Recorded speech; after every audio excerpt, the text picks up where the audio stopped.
Isang magandang araw sa inyo guys. Narito na naman ako para bigyan kayo ng konting kaalaman tungkol sa pag-aalaga ng isda.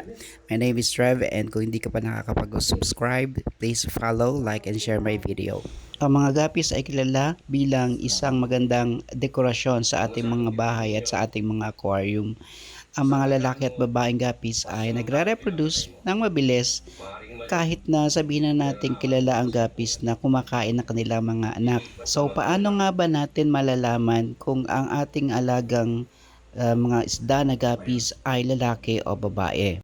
Madali lang yan guys, pero bago tayo magpatuloy, kung hindi ka pa nakaka-follow, ay please click the follow button po para lagi kang magiging updated sa aking mga videos. Sa pagpapatuloy nga ng aking sinasabi kanina, malalaman natin ang sex ng ating mga isda unang-una sa kanilang body size. Sa mga gapi guys, ang mga lalaki ay mas maliliit or their bodies are slim as to compared to the female. Number 2, mas colorful ang mga lalaki kaysa sa mga babaeng guppies. Makikita natin yung kanilang buntot ay colorful at saka mas mahahaba kaysa sa babae. So, ipapakita ko ngayon sa inyo kung alin dito sa mga guppies na ito ang lalaki at babae. So, dito, ayan, yung kulay orange siya yung lalaki samantalang ito medyo black siya yung babae.